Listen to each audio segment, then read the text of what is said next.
Welcome to the Michigan Man Podcast on Wolverine Sports Radio, a member of the V-Sporto Network, and in partnership with SB Nation's Maize and Brew, for Wolverine fans from coast to coast. Go Blue and welcome to the show. I'm your host, Mike Fitzpatrick. We took a little break to rest and relax the last few weeks, but still kept up on what's happening on the busy football and basketball scene. On today's show, we'll be joined by Anthony Broome from the Wolverine Magazine and the Wolverine ON3. It's pretty much all football talk, but we do touch on what's next for Michigan basketball near the end of the show. It still seems like winning the national championship was just a few days ago. I'm still basking in the glow of that accomplishment, and I know you are too. Fans of all ages waited a long time for a glorious season like that, and man was it fun. In reality, a lot has changed since that wonderful night in Houston. Jim is gone, and the Sharon Moore era is upon us.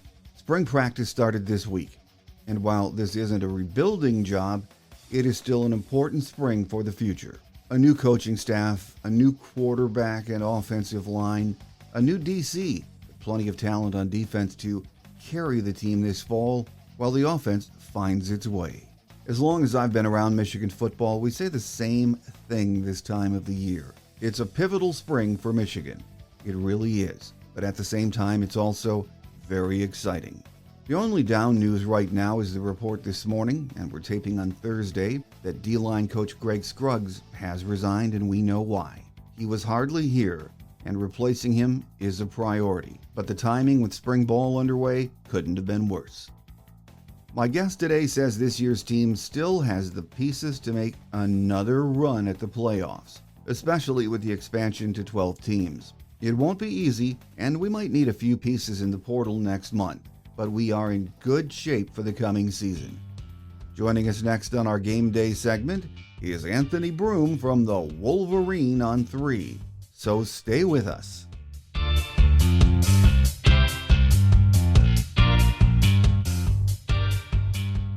Joining us on our Game Day segment this week is Anthony Broome from the Wolverine Magazine and the Wolverine ON3. Once again, great to have you back with us, Anthony. Of course. Good to be back. Thank you for thinking of me and for having me here. Well, a lot going on right now with the spring practice getting underway this week. And of course, the draft is right around the corner, so no shortage of news. Let's start with a little draft talk. You wrote a piece earlier this week about J.J. McCarthy being one of the most buzzworthy or interesting players in the draft, and there's no doubt about that. And it even sounds like the Vikings might move up to grab him at number 4, so very interesting stuff around J.J., isn't it? There is, and again, the debate with him is fascinating because you're looking at a guy that, a lot of now Michigan fans know that J.J. McCarthy is good and that, his presence within that offense is what took them to the next level. I don't think it's not the other way around. To climb through, that college football playoff mountain and to get there, is largely dependent on the type of quarterback play you get. And yeah, the numbers weren't gaudy, but I think anyone, from a Michigan perspective knows that, it's the arm talent, it was the mobility, it's the efficiency. Those are all things that,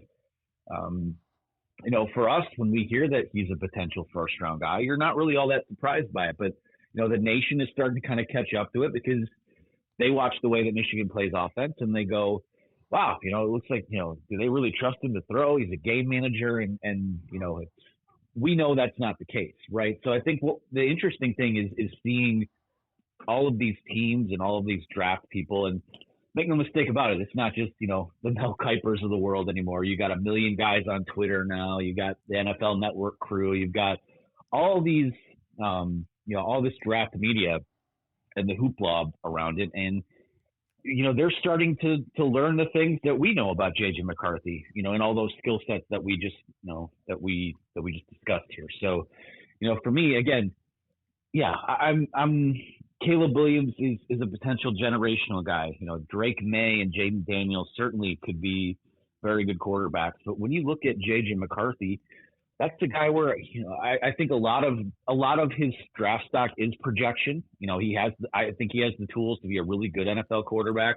the right system, maybe even a great one. And when you talk about the Vikings, who certainly kind of seemed smitten with him, right? He had a great meeting with them at the Combine. They're going to send a couple coaches to Michigan's Pro Day on Friday. He'll have a private workout there. And the Vikings kind of made a move to ensure that they have the draft capital to go up and get the whoever guy they decide to get, because you're probably not going to get that just sitting where they're at right now at number 11 overall. So certainly it seems like, if someone wants J.J. McCarthy, they're going to have to move up to get him. And, I don't necessarily believe that he's a threat to upend any of those top three guys, like, your Williams, your Mays, your Jaden Daniels. But, when you look at the quarterback draft this year, I think it's pretty clear he's in that sort of category of a guy that can go in the top 10. And really, when you look at next year's draft, I don't think it's super great for quarterbacks. So McCarthy has really done a great job of leveraging his situation to ensure that he's going to probably go to a pretty good team, and they're going to do what they need to do to move up, because you can have the bird in the hand now, or you can wait and see how things turn out for next year. And right now, to see how his stock has risen has been it's been pretty impressive. I think what makes him this buzzworthy quarterback everyone's talking about is you have really two perceptions of him. You have a fan's perception, and then the NFL scouts' perception. And that fan perception is watching those three quarterbacks ranked ahead of him. I mean, they are talented, there's no question, but those offenses were vastly different than the one J.J. McCarthy operated under at Michigan. It's almost like basketball on grass watching those first three guys, where J.J. was in a NFL run-first offense. I think that has a lot to do with the perception of why people might be surprised he's moving up. I think it does have a lot to do with it. A guy like Caleb Williams, over the course, both guys being those 3-year college football quarterbacks. So a guy like Caleb Williams has thrown over 400 more passes in college, which that's a lot. Yeah. But when you look at some of the advanced metrics, I think the efficiency that he's played with, the points added per drop back. I know there's a billion analytics out there now. Won't get too nerdy about it, but everything that he's done is right up there with what Daniels did last year and with what Williams did last year. And, with the perception of the Michigan offense being, it's this run first, smash mouth type of thing. Well, it's also a pro style system with a lot of pro style terminology. And obviously he played for someone who is now an NFL head coach again. So, a lot of, when people talk about the offense that J.J. McCarthy comes from, they might be having the wrong type of discussion about it, because, while a lot of people think that might be something that held him back, and certainly from a production standpoint, maybe it did, but it might be also something that might be his greatest asset, knowing that when it comes to terminology, when it comes to the things that will be expected of him, I mean, he's probably pretty advanced in a lot of those areas. So I think that actually helps him in that regard. Well, I don't know what NFL scout I read this. I think in Sports Illustrated, I read one of the scouts said the stats, of course, separate the other three from JJ, but he said one thing that separates JJ from those guys is the offense Michigan was running under Jim Harbaugh took a much more cerebral quarterback. He had to make a lot of reads, look at a lot of things. And when you're paying people a lot of money in the NFL, they like guys that see the field and are smart. Well, and you think of all the things that, when you're drafting a quarterback in the first round too, it's not just what does the skill set look like. It's you're looking for the guy to be the face of your franchise. You're looking for a guy to be the rising tide that lifts all ships, so to speak. And it's a guy that, even I know there hasn't been a ton of adversity for him, but, he managed a quarterback battle. He managed a quarterback battle with a guy who won a Big Ten championship, accomplished in his own right. He learned a lot about, obviously asking him to do a lot at the line of scrimmage. Just someone who is, a lot of times these college quarterbacks, and I forget where I saw this, but there was a conversation about Caleb Williams that I saw where in that building, the only person that Caleb Williams really talked to or had a relationship was Lincoln Riley. Whereas J.J. McCarthy, he's the type of guy that walks in and he'll say hi to the grad assistant. He'll say hi to the janitor. He has a relationship with everyone. So, there's a little bit of, when you take a quarterback that high, it's almost kind of like built like a political candidate too, like checking all the boxes of the personality, how they connect with the community. I really just think like he has all of the things that can make him successful at that next level. And the things that might hold him back or the things that might need to improve are things that are coachable. The mechanics, the footwork, the accuracy. That's all stuff. If you get him in the lab with someone like Kevin O'Connell with the Vikings, or take your pick of any good offensive mind in the NFL, like they can fix that. But you can't fix a guy who he's got gravel in his gut and steel in his spine, as his former head coach would say. I just feel like from an intangible standpoint, I feel like that alone gives him a pretty high floor. We'll see what the ceiling winds up being. If I'm taking him in the top 10 as an NFL team, I'm resting pretty easy, especially if you're a team like the Vikings, where you can just drop him into an offense that has arguably the best wide receiver in football with Justin Jefferson. Jordan Addison's a guy that had 900 yards and I think 10 touchdowns last year. Like he would be in a pretty good position to pop, and then while also checking all those other boxes. So to me, I know a lot of people talking about how risky a pick it might be. It's all risk in the NFL draft. There are no sure things, but like I said, I'd rest my head pretty easy knowing that guy is going to be an asset to my organization. Well, there's been a lot written about Michigan breaking the record for number of combine invites at Indy a few weeks ago. Realistically, do you think most of those guys are really going to get drafted, though? I think so. I mean, they had 18 guys there. Would I be surprised to see them have 14 or 15 guys drafted? No, I don't think I would. And it speaks to just how talented that group was, with all the narratives about how they won, why they were winning, what they did to give themselves an edge. I mean, to me, when you boil it down as simply as you possibly can, Michigan won a national title and went undefeated because it had, the most, at least this year, maybe the most NFL talent of any team in the country. And a lot of guys that, the other thing that struck me, I was going to bring this up when we talked about JJ, is I think this applies to everyone. Some of the buzz, the buzz from the NFL Combine, at least with the offensive linemen, was that when these teams have talked to those guys, they're like 1 to 2 years advanced compared to a lot of their peers in the draft class because of the terminology, because of the culture they came from, because of how they were coached. So again, with all the talk this year about, oh, was it the signs? Oh, was it this? Blah, blah, blah. No, Michigan won a national title because it had a historically talented team on both sides of the ball at multiple positions. So the NFL Combine showed that. I think Michigan's Pro Day will obviously show that. And then ultimately, when the NFL draft runs around, just 45 minutes down the road from Ann Arbor in Detroit this year, I think that it's going to be almost kind of a Michigan infomercial, which is certainly a good place to be if you're looking to recapture and build some more momentum going into a new era. And what also that speaks to is the development in the program, because over the last 3 to 5 years, there's been a lot of belly aching about the recruiting classes from Michigan fans who say, hey, they should have been better. But when you get 18 guys invited to the Combine, the NFL Combine, none of them were really, or a lot of them, I should say, they weren't these 4 and 5 star guys. Some were. It says a lot about the development in the program and how Michigan looks at kids they offer scholarships to. Yeah, it's funny. You're talking about some of the recruiting misses or some of the guys, what Michigan fans wish they would have had. You see Xavier Worthy set a record at the Combine running, I think it was a 4.21. And people, you imagine how much better Michigan would have been if he was there. It's like, so they would have won the national title game by 28 points instead of 21. Like, what are we doing here, right? So yeah, I mean, something that always struck me about Jim Harbaugh and his staff, and it's going to be incredibly difficult for Sharon and his new staff to replicate, which is why I think it will be a little bit different. I think you will see efforts kind of ramp up on the recruiting trail, but they were so good at not just finding these foundational pieces in non-talent rich areas. Think of St. Louis, or Missouri. Ronnie Bell came out of there. Hassan Haskins came out of there. A couple other guys from that area. Colston Loveland was a guy out of Idaho. To have, to just kind of have that ability to scour the talent and not only find guys from those non-talent rich areas, but to take those 3-star guys or the low 4-star guys and turn them into what they did. I mean, their player development was remarkable. And yeah, because they have had a little more firepower at, wide receiver or a couple other spots, sure. But, they had it where it matters. They had it up front on both sides of the ball. Really it's kind of remarkable. They did what they did this year without really having a true offensive tackle on the roster. I mean, all those guys are, I think, guards by trade and will play guard in the NFL.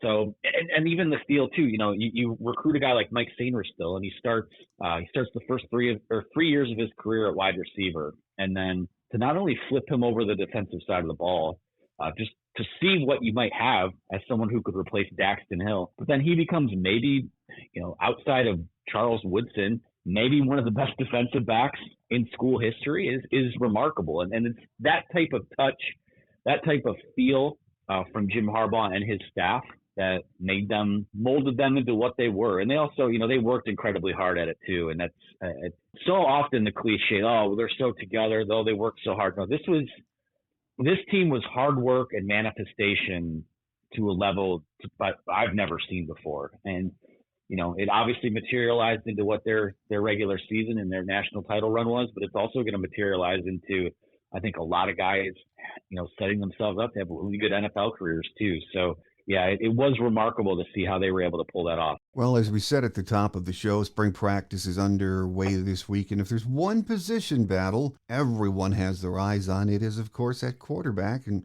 OC Kirk Campbell has said this could extend into the fall.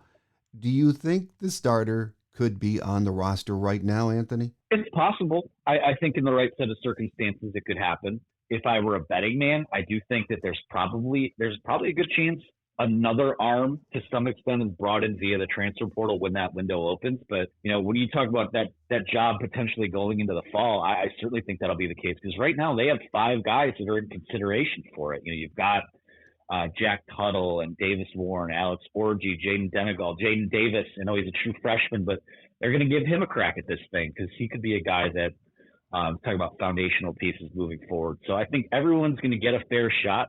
I think normally what you would see in spring ball is maybe kind of things being a little vanilla and you're just wanting to get guys, get their feet wet in the system. But, given that this system is I would assume mostly staying intact, I think they're going to throw a lot at these guys. I really do. I think this is going to be really a hotly contested battle. Again, Kirk Campbell, when we talked to him last week, said that, they'll start from oldest to youngest in the pecking order, and then the performances from there will dictate where the depth chart goes. So, again, for me, I think the guys maybe I'm keeping the closest eye on would be Alex Orji and Jaden Denegal. I think both of them, bring very different things to the table. A lot of people hope that Alex Orji could be like a Jalen Milroe type. Again, we'll see what happens there. I think a lot of accuracy things need to be ironed out. Jaden Denegal seems like he's cleaned up his throwing motion.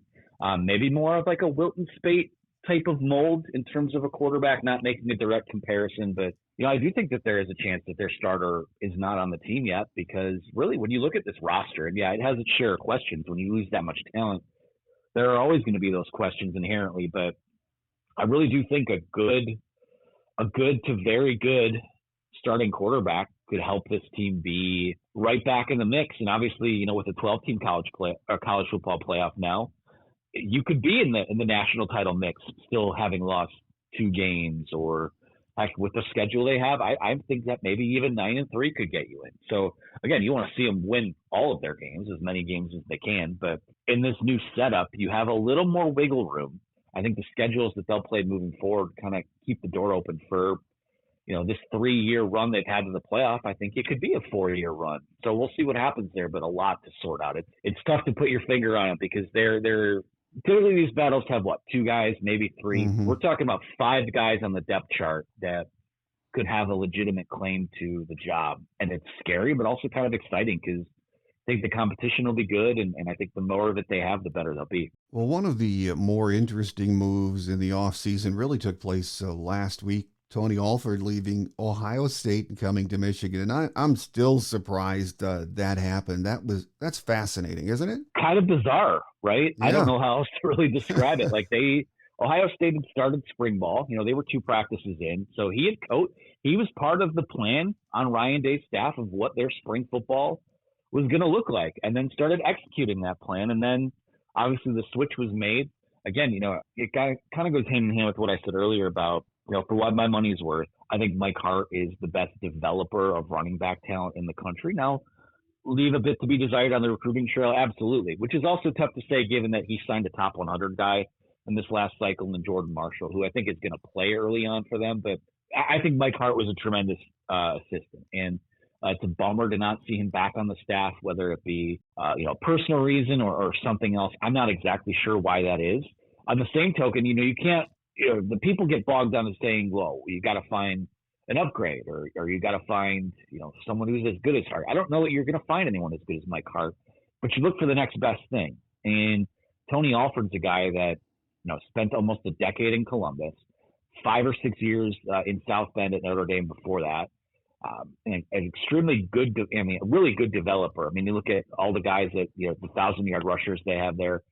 Mike Weber was one, obviously Ezekiel Elliott early on, J.K. Dobbins, Trevion Henderson. So he's not only recruited guys to Columbus, but, found ways for them to be very productive in an offense that is extremely pass happy. So again, I think you lose a little bit on the development side of things to a certain extent, but I think you're getting a bit of an upgrade on the recruiting trail, and you're getting an assistant now on a fairly young offensive staff that, he's 55 years old.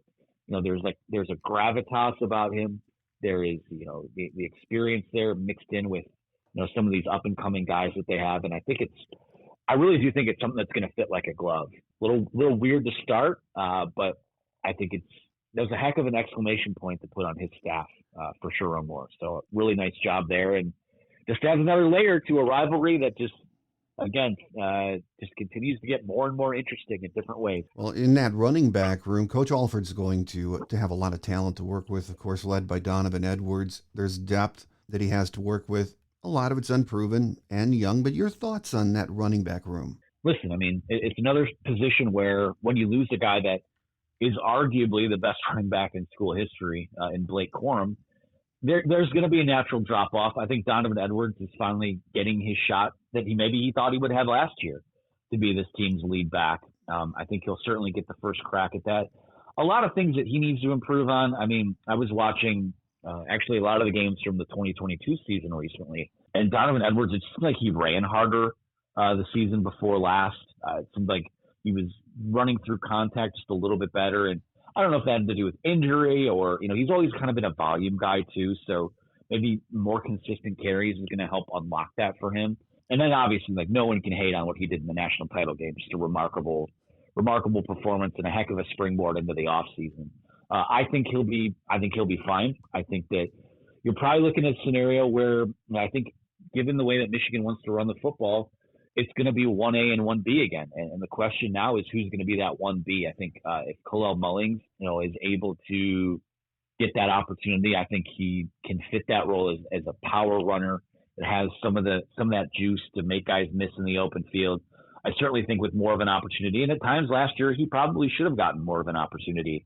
But when you have a Blake Corum, I mean, you gotta ride the guy that gets you there, especially down the stretch. So Kalel Mullings is a guy that I think, him and Donovan Edwards on their own, I think round out that backfield really nicely. And then from there, there's going to be opportunities for a third back to play too. Ben Hall is a guy that has a lot of buzz going into spring ball. Cole Cabana wasn't healthy last year, but I think that another offseason for him, he could be kind of in that Edwards mold as more of a third down guy, a pass catching type of back as well. And then obviously he's not here in spring ball yet. He'll be a summer enrollee, but they think the world of Jordan Marshall, and Mike Hart himself compared him, very similarly in terms of play style to Blake Corum. So I wouldn't be surprised if we saw him get some early run in there. It's going to be really interesting because that's a pecking order that I think, everyone's kind of starting out from ground zero there, so to speak, with a new position coach.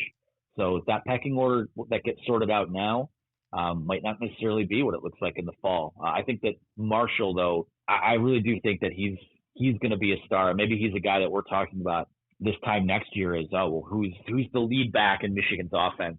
I think they think that highly of him. So really good room of guys coming back. It's, obviously when you talk about the running backs, a lot of it has to do with what happens up front with the offensive line, and certainly a lot of new to break in there. But yeah, when you look at the offensive nucleus of this team, wanting to control the line of scrimmage, wanting to run the football, I think they have the pieces in both of those areas to kind of keep that train rolling. I'm keeping an eye on the offensive line this spring. Grant Newsome is going to be busy putting his first offensive line together. There will, as you said, be a lot of new faces, but there is plenty of talent to work with there. It's just unproven, isn't it, Anthony? Yeah, it's unproven. And a lot of guys that maybe last year, if a Zach Sinter goes to the NFL, if Trevor Keegan goes to the NFL, you see a Giovanni El Hadi, or you see some of these other guys get more of an opportunity. Now it's their turn. Greg Crippen is a guy they're excited about at center. Josh Preby, the transfer from Northwestern, it certainly would have him in that top 5 as of today. And it sounds like they're going to cross-train him at center as well. So, again, you're not always looking for your most talented 5. You're looking for your best 5. But that interior, I think it'll be made up of El Hadi, Crippen, and Preby. And tackles where it gets interesting. I mean, there's a lot of hype around Miles Hinton with him coming back. I think a big key for him is staying healthy and finally having that mammoth of a man match how the play is on the field, I think is a big thing for them. And then you'll have guys like Andrew Gentry and Jeff Piercy. And I feel like I'm missing a name or two. They've got maybe 6 or 7 guys in there that will compete for those starting gigs again. So, again, development is critical. I know for a lot of those guys, there's been a little bit of frustration behind the scenes about not getting a little more playing time. But, when you've got all those guys in front of you and they decide to run it back, it just kind of is what it is. But for as inexperienced as they are, I like how veteran laden it is. These are all guys that have been in the program for at least 3 years now as they build themselves into what this offensive line looks like next moving forward. So I don't really have a whole lot of concerns about them. Again, natural drop-off from some of the talent that you'd expect to see there. On the same token, I mean, Sharon Moore, he's had Grant Newsome on his hip for years. So I feel like that's going to be a pretty seamless transition to offensive line coach. So I'm really excited to see what they're able to come up with there. We know who won't be back in the wideout group. Samaj Morgan and Tyler Morris, though, they're back, along with a group of young and talented guys vying for reps this spring. Are you optimistic about that group? I am. Now, again, it's another area. This and quarterback would maybe be the 2 areas I'm looking at in the transfer portal. Just because, again, I think we know that Tyler Morris can be a good wide receiver. I think we saw glimpses of that throughout the year. Samaj Morgan has already sort of proven himself as a fun little gadget type of player. But those guys are both kind of slot type guys. I'm looking for someone to step up on the perimeter. I think Frederick Moore, as a sophomore, has a chance to be that for them. I think he's going to get that crack with the starting lineup in spring ball and certainly competing with Peyton O'Leary for some time. But, they've got a lot of guys in that room. And I say this not to be like disrespectful or compare to past eras, but it almost feels like sort of a Rich Rodriguez wide receiver room where you got a lot of these like slot type of guys, maybe not guys with the size and the speed down the field. So, if they can find some sort of X receiver in the transfer portal, I think that would be good for them. But at the same time, I could see Tyler Morris sliding into a role similar to what Ronnie Bell and Roman Wilson did. You can see the vision with what a guy like Samaj Morgan can do. But yeah, certainly I think that losing a guy like Darius Clemens, I thought that he would have had a chance to kind of be that for them, but decided to transfer and go closer to home. I think they can afford to add a body here, but again, it's not. And that's the other thing too, when you talk about the size or the perceived lack of size, Michigan wants its wide receivers to block too, and they ask them to do things very physically. So I really do think they could afford to add maybe a body here. But then again, like I said, Fred Moore was someone that emerged in camp last year. Peyton O'Leary, I feel like, has been kind of a camp superstar for 2 years now going. So we'll see if he's able to earn a role. But I think you could afford to maybe find a piece here. Yeah, another guy I'm interested to see how he develops is Kendrick Bell, Ronnie Bell's brother. I mean, I think back 5-6 years ago, no one really talked about Ronnie Bell. And then he developed into this just go-to guy, solid in every aspect of the game. And Kendrick actually has pretty good size, unless they're padding the stats. He's 6'2", pushing 200 right now, but he's got the bloodline, so it's going to be interesting to watch him. Yeah, I know he comes in and starts at quarterback, but obviously they decided to make the switch with him over to wide receiver at some point last year. And again, you talk about guys with size. I think he's, like you said, 6'2". We'll see what happens. Yeah. It's going to be really interesting. Someone who I want to give Ron Bellamy its flowers here, because there's been a perception with him that, Michigan needs to recruit better at wide receiver. They need to develop better at wide receiver. Well, now I'm seeing mock drafts where Roman Wilson could be potentially a first-round pick, certainly probably a second-round pick. A lot of people like Cornelius Johnson as a potential mid-round guy now after the combine he had, after some of the all-star game stuff he did. So, you send a couple of, a couple of draft picks to the NFL like that without, again, they have the same problem that JJ McCarthy does in the eyes of a lot of scouts, is that the production doesn't jump off the page. But I bet that Ron Bellamy is gonna find and cultivate a room of guys that are able to get the job done. Because even, think back to 2021, Ronnie Bell tears his ACL and he's out for the year. And, the way that they were able to kind of find guys and piece that together that year was remarkable. So there's no doubt in my mind that they're going to find guys and they're going to be able to piece something together here that they'll be pretty happy with. Like most Michigan fans, I'm excited to see what Colston Loveland brings this year, and having Max Bredesen back is huge, even though he's going to be used as an H-back, fullback. Who knows what they'll do with Max? But there are another couple of big and talented young tight ends who are going to be getting their opportunities this spring, aren't there? There are. Again, you have a known commodity there, Colston Loveland, who I think really, when you talk about the passing game, I mean, that's who your passing game probably revolves around. I mean, he's a movable guy that can play in line. He can flex out and play in the slot. Maybe they could do some stuff with him out at the boundary, but he's a movable piece, and I think someone that's going to be whoever wins this quarterback job's best friend. From there, it's a lot of unknowns. And Max Bredesen, he's kind of that H-back or blocking type of tight end. Certainly think there's maybe something in the tank for him to get unlocked as a potential more of a pass catcher. I talked to, back when Grant Newsom was still coaching tight ends a couple months ago, we talked to him at the Rose Bowl. He was really excited about guys like Marlon Klein and Zach Marshall, who will be a sophomore next year. Klein, he compared to Luke Schoonmaker in that, you wonder, it takes some guys a couple of years to get on the depth chart, but once they do, they wind up being pretty steady contributors, and they're really excited about what they have in Marlon Klein. And Zach Marshall is someone who, he's been a film junkie. It's kind of younger for his age too, so there's a little more maybe physical growth that he can make, certainly strides he can make as a blocker as well. Again, I think that the theme with this team is generally not necessarily thin, but extremely inexperienced. But they like a lot of the pieces they have there, and some of that could be coach speak. Coach speak too.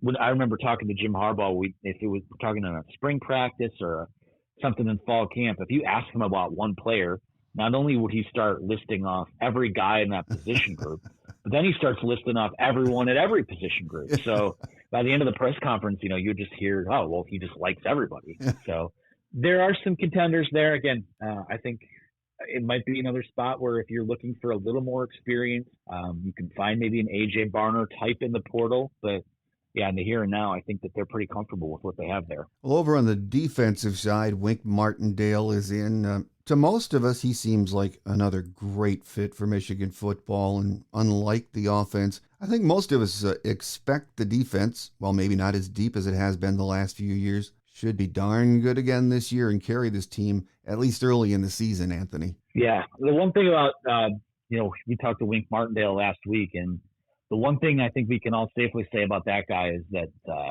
we talk about how Tony Alford has like a gravitas about him. Wink Martindale is gravitas. I mean, he's an old school guy. And you know what? I think unfairly too, because he is quote an old school guy who likes to play a little more man coverage than they have and likes to blitz a little bit more than they have. People, I think, have kind of unfairly compared him to Don Brown, which Don Brown was a very good defensive coordinator that had issues against some of the best teams they played. So let's not act like that he was, one of Rich Rod's defensive coordinators, right? Like, I think that guy deserves a little more respect than that. But, Wink Martindale said it himself that he's kind of the OG of the system that they've run the last few years. And again, there are schematic differences.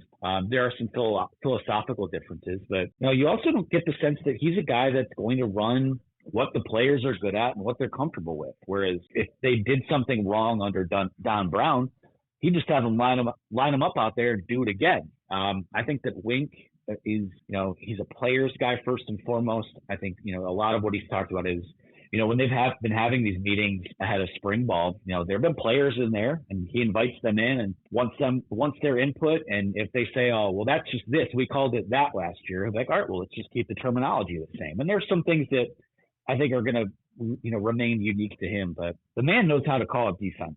And, especially, when you look at the talent that Michigan has on that side of the ball, they're probably not as deep, or they definitely aren't as deep as they were last year. But, when you look at the foundational pieces that they have, you've got those two defensive tackles in Mason Graham and Kenneth Graham. I think you've got a really good set of edge guys in Derek Moore and Josiah Stewart. Linebacker, I mean, Junior Colson, I think, was a little underrated, but I think when you look at what they have there, Ernest Hausman will be fine. Jay Sean Barham has been a good linebacker in the Big Ten, coming over from Maryland.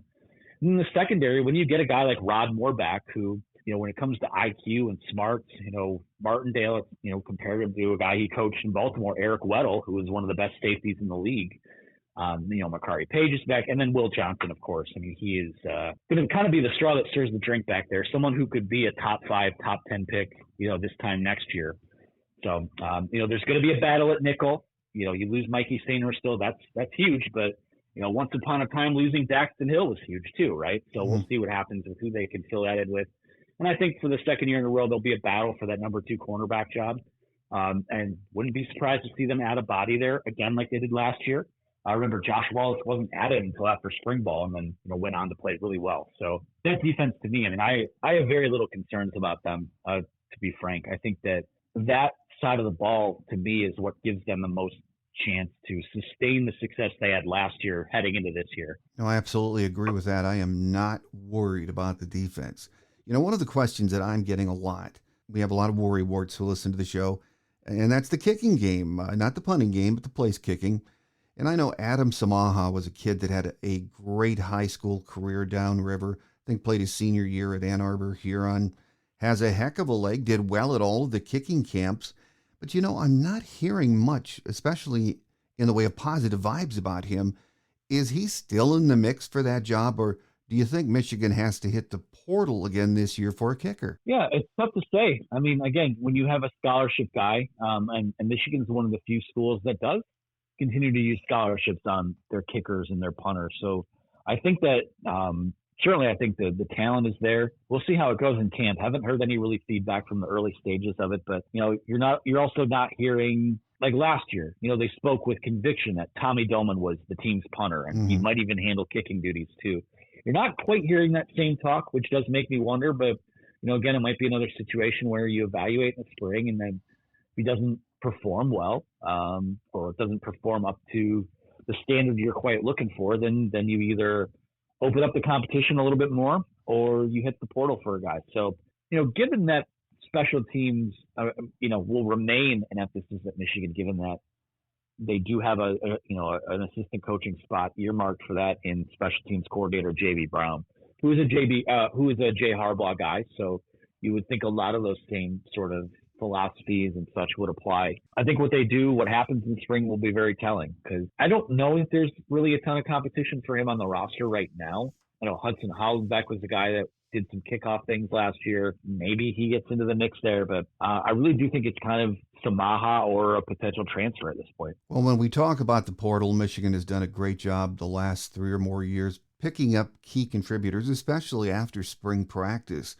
Do you expect them to be active in fair numbers again this spring? I do think so. And again, it's going to come down to what they feel like their needs are, what they feel, obviously, like where they see a hole on the roster.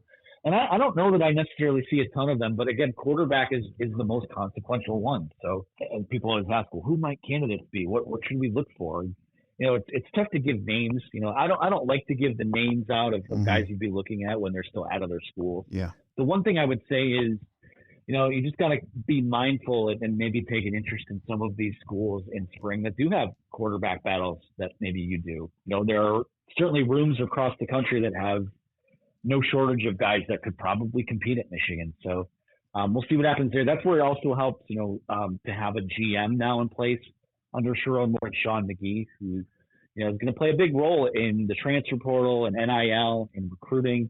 You kind of have to just keep an eye on what's going on across the country, and he'll build out a staff around McGee, of course, to help him with that too. So that's tough to say. I do think, active maybe isn't the right word. They brought in, I think, like 9 guys last year. Do I think it will be that many? Probably not, but especially this late in the game, but you never know. So I do think that they will be a factor in there. And if we come out of this camp not hearing very good things about the quarterback position, then I think that they're also going to want that word out there, because you want prospective guys that might enter the portal to know that, hey, if it doesn't work out here, Michigan has a job potentially open for the taking. So I think if there's needs in the portal, you're probably going to see reports on what's not quite up to snuff in camp to this point, because, portal opens before spring camp is even over. The portal opens on April 15th, spring game is on April 20th. So sooner rather than later, they're going to start getting an idea of who's out there and who might be available. Well, another thing I hear from listeners all the time, and to be honest, it's been a concern the last 3 years, and that's what's going on with recruiting. With the success of the last 3 years, you would like to have seen top 5 or top 10 recruiting classes, but now we have a new staff, NIL being so-so. We know McGee is going to be a player in NIL. It's going to take a lot of work for that to happen this year to bring in that big top 10 class, wouldn't it? Yeah, it's going to take a lot of work for sure. And when you're a school like Michigan, I feel like a top 10 class is kind of the baseline of where you'd want to be. The last few years, as thrilling and as exciting on the field as they've been, it has been kind of a missed opportunity to seize that momentum. Mm-hmm. And there still is some. I think that there's still a lot of cachet if Sharon Moore walks into your living room with a national championship quarter zip on. Like, I still feel like that has a lot of pull now, as they get in for these 25 guys, certainly the class of 2026. Yeah, there's a lot that needs to improve. I think NIL, like Michigan just straight up is not going to participate in the pay-for-play stuff, which I don't necessarily have an issue with. I think if you start stacking a roster full of guys that only came to your school because you were the highest bidder or whatever, I think that's when you become, to me, Miami or Texas A&M and things like that. But, if it's a tie, if it's tied between you and Ohio State for a prospect and Ohio State is able to offer a little bit more, that is hurtful. And those are just like, it's like a death by 1,000 paper cuts type of thing. So, again, you're confident that this staff is going to be able to, find and hopefully develop guys, and also getting the right guys in is something that doesn't show up like on an NIL, check or on the, in recruiting rankings. But, a big part of what was able to help them turn this thing around was the right group of guys that bought in too. So, again, I think the biggest thing to me that probably needs to improve is NIL in terms of taking care of your own guys. A lot of the efforts this offseason have been making sure that some of the star players on your roster aren't looking around and that you're keeping them compensated and happy relative to what the market looks like. But the goodwill can only go so far. I think that, when you're at the University of Michigan, regardless of how you feel about the changes that have come to college sports, you have to be, I really think that you should be positioned to be at the forefront of that change and, be a leader in vest, as that's in the the fight song there. So for me, I think that Michigan is leaving a lot of potential on the table when it comes to NIL, when it comes to the recruiting side of things. But a lot of something I've been impressed with Moore's staff is that a lot of these hires that he's made, certainly in the support staff, when it comes to Sean McGee and some of the things he'll be responsible for doing, they are going to be a little more aggressive on the recruiting trail. And I think that is something that is good for them. So we'll see where it goes. A lot needs to change, but a lot is constantly changing around them every day. So it's going to be interesting to see how it all plays out. Absolutely will. We'll have plenty of time in the coming weeks to talk more about Michigan football. It's going to stay a hot topic right up until camp starts in August. But before we let you get away, Anthony, the other hot topic on the Michigan athletic scene is who will replace Juwan Howard as head coach. What names have you been hearing tossed around, and do you think that process will be fast, or are they going to take their time? I think that we talk about how interesting things have been this year. Yeah. It's not often that you need to replace both your football and men's basketball coach in the same year. So certainly a lot of search firms and a lot of people have been very busy these last several months. Although, like I said, the difference here is that with football, it was clear who the guy was, and you had that momentum to seize from the national title. So you needed to move quickly. You needed to get something to at least be stabilized and set. Whereas with men's basketball, and again, I'm attempting to use the kindest words possible here, that thing completely cratered this year. Mm-hmm. So, when the change is needed that badly, and quite frankly, top to bottom, from roster to coaching staff to support staff, again, you don't root for people to lose their jobs, but what happened this year was unacceptable. If they had gone 12-19 or something different or whatever the record would be, maybe you could sell me on some other things, but still it's not good enough. I think they can afford to be patient here.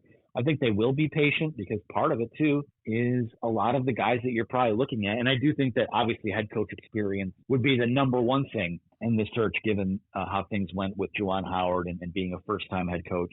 A lot of these guys are coaching in the NCAA tournament. So, I know deals can be talked about behind the scenes. I know the second a team is out, you could, like, let's say Dusty May is the guy who, to me, if I had to put betting odds on it right now, I think maybe he's the favorite, given that Ohio State just went with it, with Jake Diebler. If they lose on Friday, Dusty May could be Michigan's head coach on Saturday. So I wouldn't be surprised if that were the case. I do think that at the earliest, probably looking at sometime early next week for that. But there's a lot of candidates. Obviously the program's in much worse shape, but given the timing of all of it, I think the candidate pool is obviously much wider than it was when they had to replace John Beilein. And there's a lot of mid-major guys that I like. Nico Medved, I think maybe wants the job and think would maybe be maybe second on that list. If I was putting the pecking order together. But that is of course Nico Medved over at Colorado State. Mm-hmm. Darian DeVries at Drake.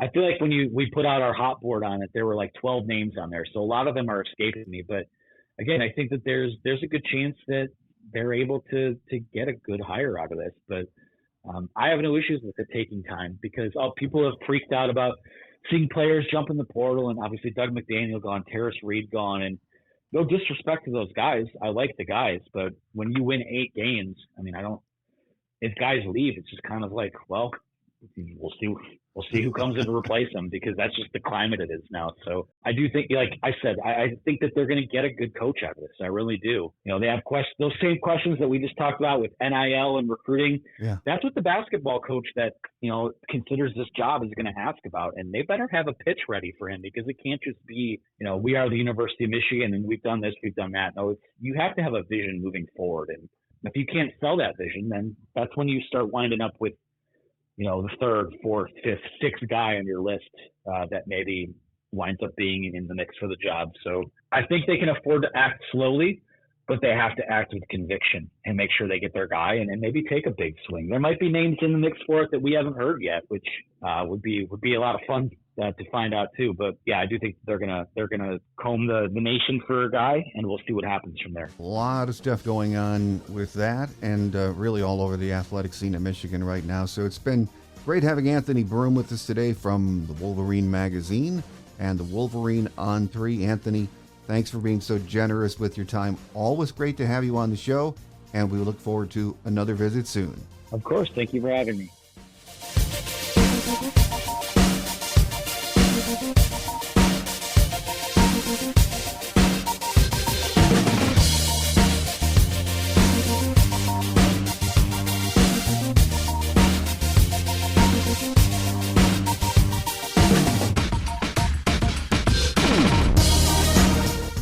On Quick Hits today, the search for Juwan Howard's replacement is in progress. John Beilein said this week the next hire needs to be experienced and suited for all of the changes in college basketball since he left 5 years ago. He said that having success in the NCAA is important in who we are looking for, and understanding how the NIL piece of the game needs to be utilized. That, of course, will require some help from the athletic department and administration. To say we are working on an NIL program for basketball is being too kind. We are way behind and need to get it in gear.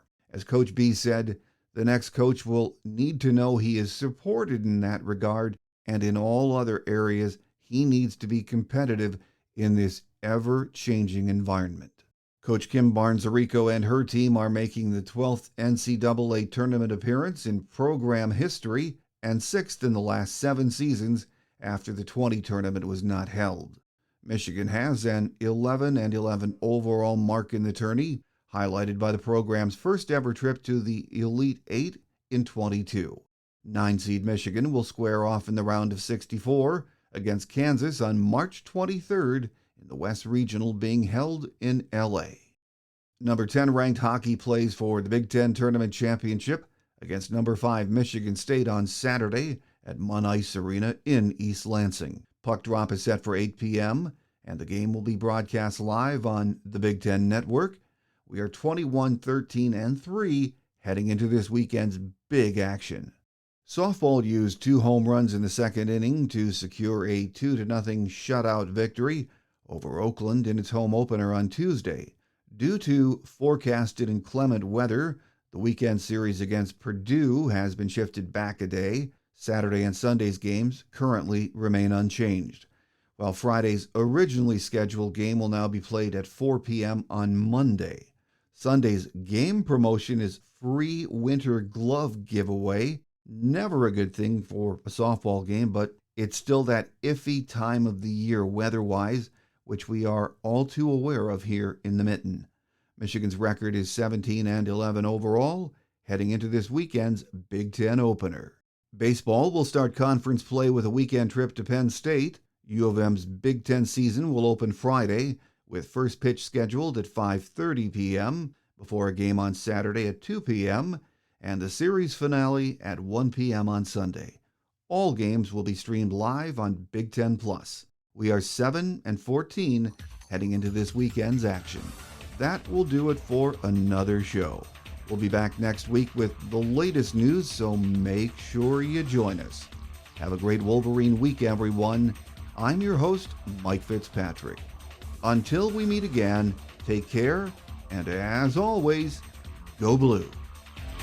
Thanks for joining us today on The Michigan Man, here on Wolverine Sports Radio, a member of the V Sporto Network, and in partnership with SB Nation's Maize and Brew. Our listener lines are open 24/7 for your calls at 313-263-4842. That's 313-263-4842. Or email us at themichiganmanpodcast@yahoo.com. That's themichiganmanpodcast@yahoo.com. The Michigan Man Podcast is produced at the studios of Robin Lynn Productions, Allen Park, Michigan, and is not affiliated with the University of Michigan. Go Blue!